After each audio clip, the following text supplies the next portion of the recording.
The highest award given to British officials who work abroad is the Order of St Michael and St George.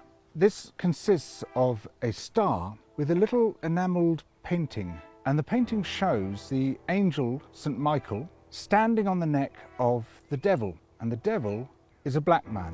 This image is very similar to one that we've become familiar with. A policeman kneeling on George Floyd's neck as he says, "I can't breathe."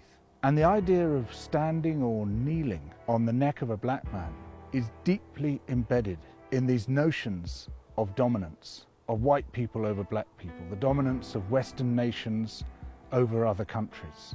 Now, one of the recipients of this award was a man called Sir Evelyn Baring. Sir Evelyn Baring was the grandfather of someone called Mary Wakefield. Mary Wakefield is the wife of Dominic Cummings, Boris Johnson's chief advisor, a man who has done more to cover up the record of current events than anyone else in this government. Sir Evelyn Baring was governor of Kenya when Kenya was a colonial possession of the United Kingdoms. And while he was there in the 1950s, he instituted a system of concentration camps, which even his own Attorney General compared to those run by the Nazis.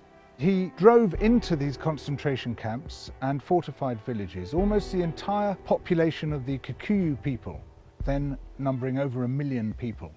Huge numbers died, some of them of starvation and disease, many beaten to death, burnt to death, tortured to death.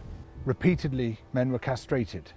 In some camps, almost the entire population of children died. And until the Mau Mau are destroyed, the innocent too must suffer. It was Evelyn Baring who oversaw the creation of this system. Sir Evelyn Baring, upon whom rests the main responsibility of the campaign.